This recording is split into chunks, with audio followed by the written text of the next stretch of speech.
I don't see your face. Oh, there you are. All right.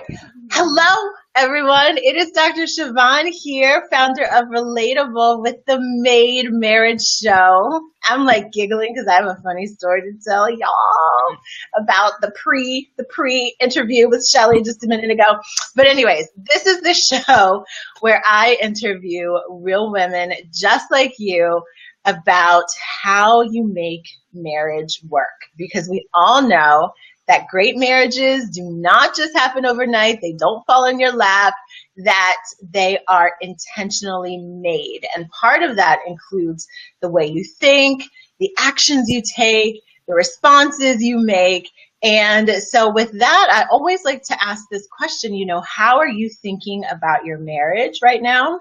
And how is the way that you are thinking about it having an impact on the results that you are actually seeing in the relationship? So that is just food for thought. So if you are joining us, say hello. We'd like to know who's here. I'll be dipping my eye into the comment section to make sure that I don't miss anything that anyone viewing has to say. And if you love this show, why not share it? Share this broadcast right now so that more people can view it live and that we can be interactive with each other. So I am so excited about my guest today. I have to tell you a funny story. So, we log on like 5 minutes before, and her husband, who is incredible, she's like doing the teeth check, right? He goes and runs and gets her some floss. All I see is like his hand in the side camera, like giving her some floss and like making sure her beautiful teeth are without any debris. So that's love. So I cannot wait to see what it is this woman has done to get her husband to like run on a dime to go get her some floss to make sure she is looking her best for this broadcast. So without further ado, why don't you introduce yourself to our lovely audience and share your ideas about the ingredients to making a marriage work. So take it away. Hi, how you doing, Javon? I love it. I love it already. So introducing myself. So I'm Shelly Jones Dillon. I am an ER physician, and I have been practicing ER physician for, hate to date myself, but over 10 years now. More like near 15. I know, because I'm like, wait a minute, my husband just finished like year 11, and you were like a few years earlier than him. So. Yeah, a few years earlier than him. And a wife, of course, and a mother of two. And my secret ingredient, so this is so funny. My ingredient to making a marriage work is, just remember that you're a girlfriend before you're a wife. Never forget to date, have time alone for each other, and spend some time with your man. It sounds cliche, but it's so true. Right? The stresses of work, the demands of motherhood, the demands of life in general we'll take our spouse for granted if we make those things a priority over them. So that's what I try to keep at the forefront of my thoughts every time I think about, am I being a good steward to my relationship here? Yeah. Fantastic. That's so helpful. So why don't you tell us, Shelly, a little bit about your love story? Like, how did you guys meet and become married? Sure, you don't want Orlando to say this on. So this is funny. So we met, in Jamaica. In Jamaica, that beautiful Jamaican accent, of course. Yes. I was on a sister trip. So I was on a trip with my sister, one of the few that we take together. And I saw this man online in the hotel. And I was like, who is that? The funny thing, and I told him this years later, he thought he saw me. As we women know, we always see them first. And just let them think that they saw me. Yes. So, the only thing I ever thought about doing was dancing. I'm like, oh my God, he looks so fine. I just want to dance with this guy. And I draw my sister out of her late night bed to go to the club in the hotel because I figured, hey, this guy looks like he'll be in the club. And we get there really early. I waited like an hour, was about to leave, and then he shows up. I dragged her on the dance floor and kind of like shimmied near him. And then he turns around and he's like, whoa. And I'm like, oh. Like, who, me? Oh, me? You're so funny. A little bit, and then he had the corniest pickup line ever. And I told him this later. He's like, I was leaving because my sister's like, okay, you're having a lot of fun, but I'm not. Let's go. So we're leaving now, and he was just like, would you like to come back down for some cranberry juice? I thought it was code for something, girl. It wasn't. It was really Cranberry juice. I was like, what the heck is cranberry juice? Is this code? Yes. Yeah, no, he really meant cranberry juice. He had 2 glasses of cranberry juice. I love it. I love it. He got you with the cranberry juice. Hi, Rebecca. Thanks for joining us. We're talking about Shelly's telling us a little bit about her love story. So that's great, Shelly. I love it. Cranberry juice. So fast forward now, right? So we won't tell exactly how long you've been married. We will get to that later. But fast forward, as you think about your years together as a couple, what has surprised you the most about being married? Surprised about being married? Okay, so what surprised me, Siobhan, I'll be honest. The work, the hard work. Yes. The hard work. Everyone talks about make sure you communicate, don't go to sleep, angry. I'm like, please. You know how many nights I go to sleep angry? Just like, I don't want to talk to him. And it really takes a lot of work. I thought we all think the dating, the courting, that's the work. Putting on, your best foot forward. And, a couple months later, we really see our true selves. And we're like, oh, great. I think I can still deal with this. But the thing that surprised me the most was how much work it still takes to make a marriage work. Now, it doesn't mean that it can't be fun work, but it doesn't work. It's like tending a garden. You like those roses? Well, you better feed it. You better water it. Give it sunshine and love, because that's the only thing that's going to make a marriage work. So the amount of work it takes to make it work, that surprised the heck out of me. Yeah. It was like, how long do I have to do this for?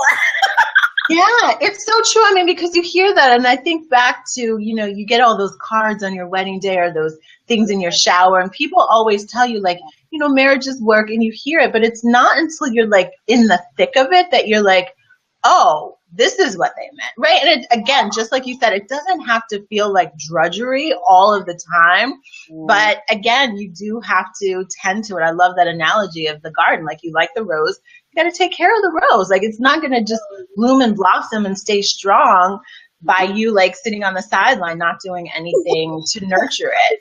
So that's a really great analogy. Thank you all who are writing in as you're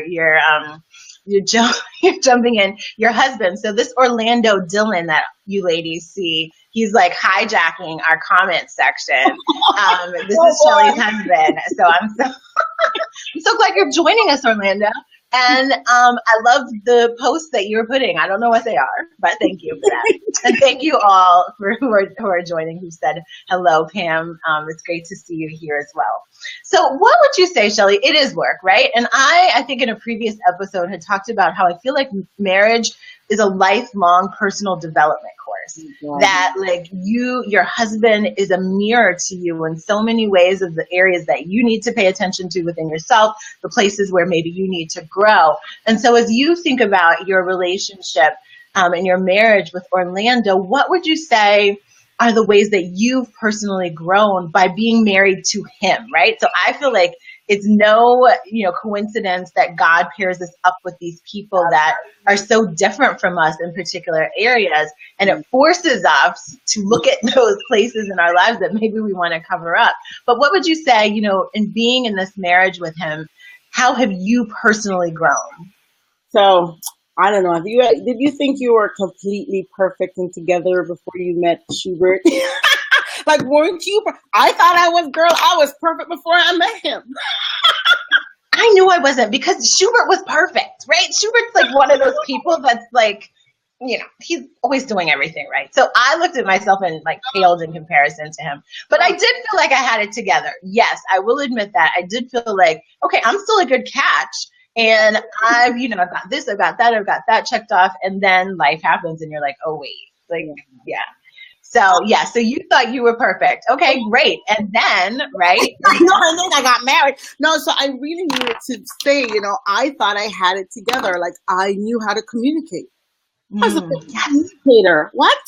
You can't tell me anything. I can eloquently state my ideas. I can tell you what's going on. Oh my God, then I met Orlando. And It was just like, everything was like a grammar lesson. It's like, what you need to say is not that I made you feel that way, but that you felt this way because I'm like, what the hell is going on here? Am I in English class? Because he's a teacher, right? Yes, yes. What I really grew in my marriage because of my husband, his patience, his kindness, not because, oh, he's patient, there, or he's kind, let me get this for you. But no, his patience in me developing, learning more about myself, learning how to say I'm sorry. First of all, the fact that I have to say I'm sorry, what? I have to apologize. So just giving me the time grow to realize where I went wrong. It's so easy for us to say, you did this wrong. This is what you did that made me feel this way. Oh, well, I mean, we have to be able to look at ourselves and take ownership for, well, what did you do to make this happen? And I think that Orlando helped me grow as a person to be more introspective without lecturing me, without telling me where I went wrong, but just giving me the patience to grow, giving me the time to kind of percolate on my thoughts, to give me the time that I needed before we started going down that, discussion that may not be so comfortable, just being so patient with me. I mean, who could ask for anything else? So I learned a lot about patience from him. I learned a lot about grace from him. I learned about being humble and just looking internally to see what I could have done better to make this situation not escalate to that. How I could have taken more ownership about my contribution to this thing, this debacle that we're in, or communicate better. Just sometimes you can't just say what comes into your mind. You're going to have to phrase it in an intelligent, patient way so that your husband understands where you're coming from. And please, ladies, they're not mind readers and they won't know. They may not know what you want. So tell them, I'm okay with asking for what I want and telling them. I always tell him, you don't have to figure out what I want. I will tell you what I want. And he's the one that helped me get there. He's just like, I can't read your mind. I'm like, shut, you're not going to read your mind either. I guess that makes sense.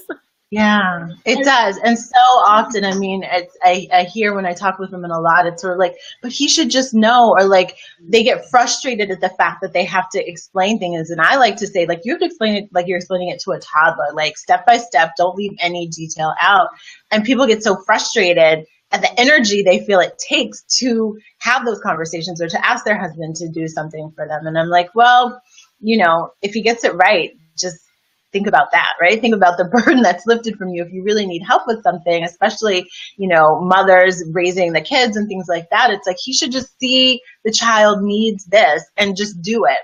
Well, their minds don't operate the way that ours does. As women, we're so easily able to anticipate the needs of everyone in our lives, and men just don't think that way. And so I think exactly as you said, it's great that you've gotten to the point where it's like, you don't have to wonder about what I need because I'm going to tell you exactly what I need. Yeah, that's great. And so, Shelly, one of the things that I recognize that as we broadcast this on social media, that, there's people in a range of different stages in their marriages or in life that may be watching this show.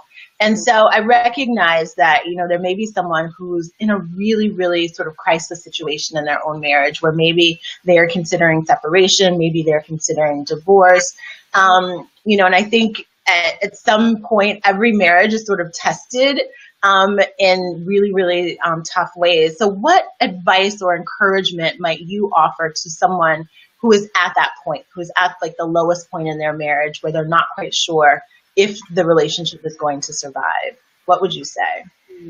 So I would say, listen, you're absolutely right. I think every marriage gets tested. No matter how much you think you have it together, something's going to happen to get you to the next step, right? You can't, if you pray for patience, you're going to be placed in a situation that's going to stress you being patient. So Mhm. for the people who are really struggling and for those of us who um, think that it's over, well, the first thing I would say is, is it really over? You want to look to see, have I done everything I could possibly do, even in terms of looking internally to see what, oftentimes we don't want to hold up that mirror and look at our face to say, what have I Yeah. done to let us lead us there? It's him, or it's her. And you're just like, well, what did you do to help this situation? We don't necessarily want to pick up that baton of stewardship, but we have to. So I would say, look into yourself to see if you have done everything you can possibly do to make this successful.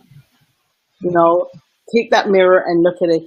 It's divorce scares a lot of people, and I don't mean to scare anyone by saying divorce. That word doesn't scare me because if it comes to a point where you really absolutely have done everything to make your marriage work, the worst thing you can ever do is stay in a marriage that's not working for your partner, for the kids, because whatever you think is going to happen, the opposite happens. Kids are so astute Yeah. that they'll see that mom and dad aren't getting together. But you want to look at your relationship to see if you've done absolutely everything that you can. Honestly, look at your relationship to make sure that you've tried so hard to make this work. And Siobhan, if it isn't, if it's that it no longer works because you've grown apart, too far apart to come back together, well, I think you're gonna have to do what you have to do. You know. Yeah, I mean it's the reality, and I think a lot of times, especially some of the women I come across, the challenges, they feel like they're putting forth all the effort, and their husbands aren't, and so I think you bring up some really good points in terms of have you really truly done everything you can, and Mm. I think so much of that is turning that mirror on yourself and looking at the ways that you can take responsibility for the stage that you might be in. And the other thing I would say is perseverance is really important. That a lot of times when people are in these challenging spots in their marriage and they feel like maybe they're reaching out to their spouse and their spouse is unreceptive, they then stop trying. Right. So it's sort of like, oh, I'll try like one time. And then if I'm rejected, like I'm going to retreat. And sometimes I call that sort of like a one hit wonder. Like you can't try once and then like not try again. That sometimes it takes persistence, sometimes it takes endurance, sometimes it takes recognizing that every marriage has seasons. And just like you said, Shelly, like if you're praying for patience, you're going to get a situation that's going to test you so that you can develop patience. And Yes. so, again, if you really want your marriage to thrive and survive, you're going to be tested in that. It's sort of like God almost says, like, do you really want this? Like, do you really want it? And, it's only through that perseverance, it's only through that endurance to look at it from every different angle that you possibly can, that you can make it work. And this is, again, an exception. We're not talking about situations where you're being abused or that your safety is in danger in any way, shape, or form. We don't condone that at all. But for those times where you're just like, he gets on my nerves, or we've grown apart, or he's not evolving, like you really have to look at, are there ways, is it really over? I loved that question, the first thing that you said, is it really over? If he could turn around, would you stay? And if that's the case, then there's probably some work to be done. And I think it involves looking at yourself to see how you can contribute to a different reality in the relationship as well. So thank you for that, Shelly. So one of the things I like to think about too is that, hindsight is 2020, right? So if you could go back to the Shelly that was standing in that hotel line who saw this man that you wanted to dance with, what would be some of the things you might say to your single self knowing all that you know about the work it takes to make a marriage thrive. What would you say to Shelly in the line at the hotel? These are some great questions. Wow. Well, the first thing, so we already spoke about the work. So, I don't know, like I said, remember I told you I was perfect, right? Of course, of course. You would just say, keep being perfect, right? Just keep being perfect. Well, I think the thing I would have said to the thing I would say to myself is, um, I would say to myself, as much as you think, so there's a lot of pride I think that we have. Men don't necessarily realize and recognize that women have pride too. And I would say, don't be too proud. Don't be too proud don't ever be too proud to say that you're sorry. There's nothing that's going to come from holding on to I'm right and you're wrong, because chances are you're wrong, you're wrong, you're wrong. Mm-hmm. So I would say that, and I'd also tell myself to be patient with myself as I grow, not to get frustrated. This marriage isn't made overnight, and we're gonna make mistakes. And if you're willing to listen and learn and grow together, remember you're one person. Then you go and get married, and then you're two, but you want those two people to become like one perfect individual in unison. Not able to finish each other's sentences, but kind of you look across the way, you're in a room and you could just tell what your partner's thinking. So that process of the two becoming one, that's a process. It And is that a process. process includes having grace, sacrificing a bit of yourself and a bit of your ideals and what you think is right, because we don't have all the answers. And this man that you have chosen to be your partner, I would hope that you've chosen to be your partner for a reason, because not only is he kind and compassionate, but he has the qualities that you're looking for in a man and that you want to, grow a family with. And the fact that you have chosen him means that you had a very good reason for choosing him. So give him that opportunity to help you be you, to help you grow into a better person. Don't resist it. Don't be afraid to give up a part of yourself, because you're going to have to give up a part of yourself so that you can become one with this man. And then when you really let go of our ideals, it doesn't matter if you're a successful corporate individual, a teacher, it doesn't matter who you are. When you decide to get married and to take on a spouse, you're going to be giving up a piece of yourself. And Yeah. you need to embrace that. And it's lovely once you embrace it. That's so, yeah, it's so true. There was a book I read, it's called Sacred Marriage, and it brought this point up that it takes, I think it said like it takes 10 years for most couples to like become one. That all the time before that, it's a matter of like each of you sort of fighting for your individuality and each of you fighting for like your need to be right. So it says that, after the 10-year mark, it sort of like levels out a little bit. And I think about my parents who've been married for so long, and they have that where literally like they don't actually have to say anything, that they could be standing in the room across from each other and like just know and anticipate each other's needs and have that sort of unspoken communication. So it's a work in progress. It's a work in progress. So I was like, oh, okay. Well, I'm not married 10 years yet. So I was like, okay, well, we'll figure it out. We're like, let's just hit the 10-year mark and let's test this theory out. we're still working it out, walking it out and working it out ourselves. So what's some of the things, Shelly, that you feel like when it comes to marriage that nobody really ever tells you? I mean, I know you talked about in the beginning that it's work, like it's more work than you could have even like really conceptualized. But what are some of those other like insider secrets that you feel like nobody really tells you, that you just have to sort of stumble upon and figure out on your own? Wow. I besides the work, I'm gonna have to sacrifice myself. Besides, give up that independence. I think some of the other things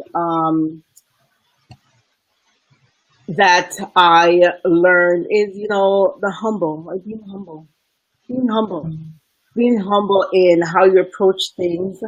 um, being being caring and kind to your husband. Of course, you have to be caring and kind, but sometimes. Okay, so us girls will get together, and sometimes we'll joke about how we have to stroke that ego. Oh my gosh, we have to make him feel like a man today. Yes. But it's so super important. And when you were just getting married, I know all of us who were married when the people who've been married a lot longer than us, they tried to tell us. They tried to tell us why certain things were important. Why it was good to like have a candlelight dinner. Why it was good to just take some time out and, light that candle, send the kids away and have a romantic time together. A romantic time of tenderness. Mm-hmm. And Mm-hmm. one of the things I was just like, what are they talking about? Of course. Well, girl, life happens.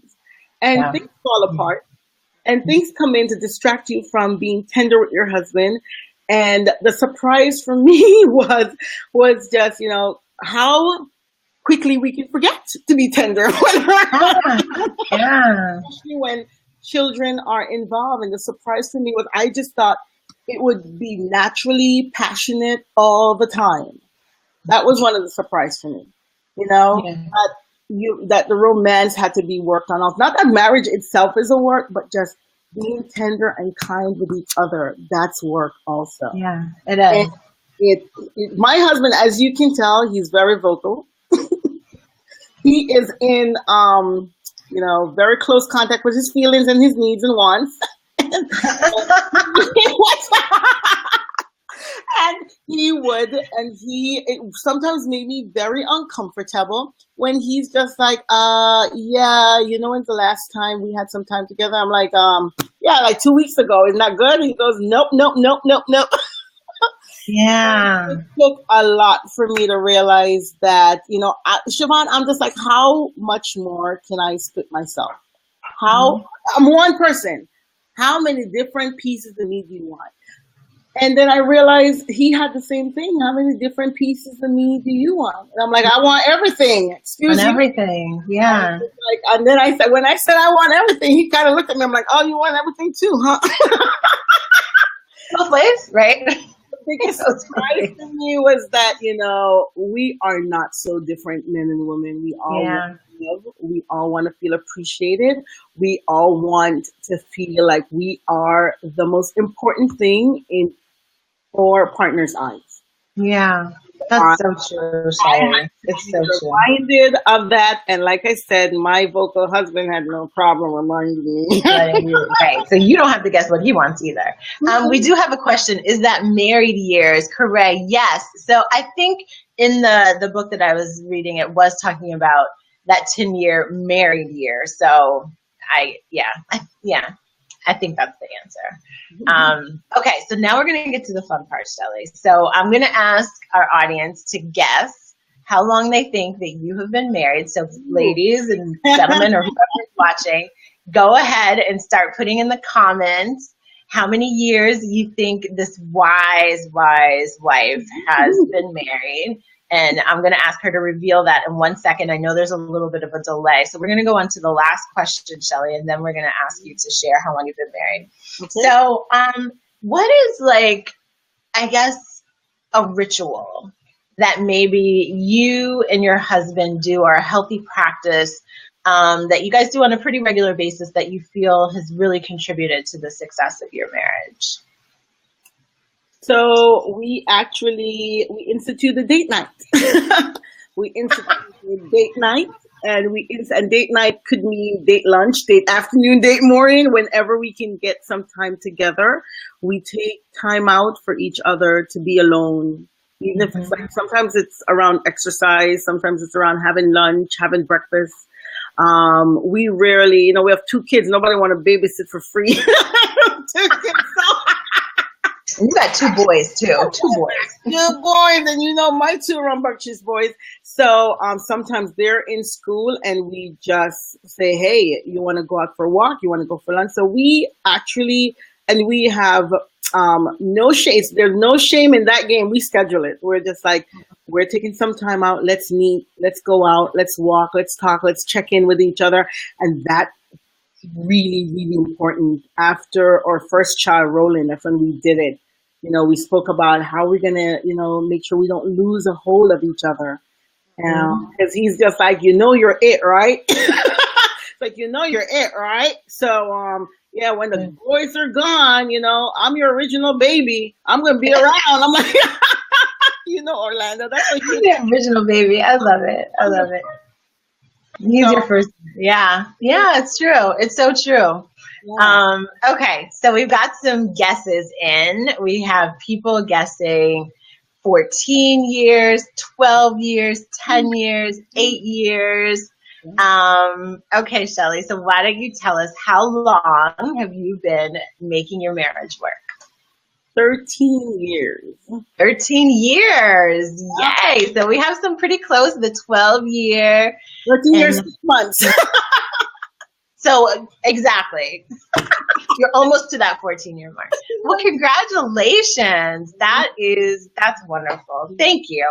Thank you so much. What parting words, a comment, quote, what do you want to leave our audience with before we say goodbye, Shelly?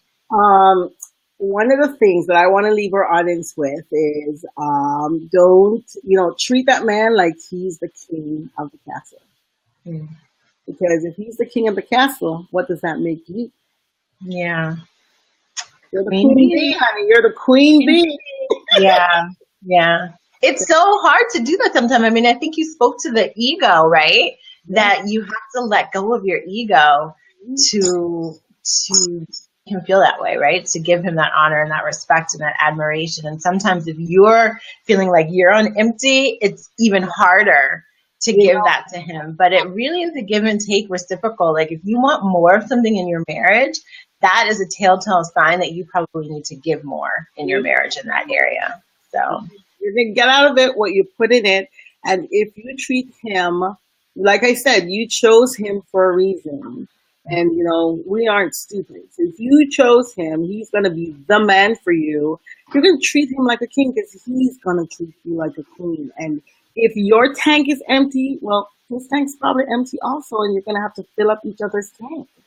So, sometimes, especially when we're professional women and we are busy as hell, you treat him like a king. Yeah. Very good. Mm-hmm. Well, thank you, Shelly. This has been so entertaining. I knew it. I was like, oh, Shelly's going to have me rolling in laughter. So I'm so grateful that this works with your schedule. I'm so grateful that you took the time to be a part of this show. Thank you, all of you who tuned in. If you found this helpful, entertaining, worth sharing on Facebook,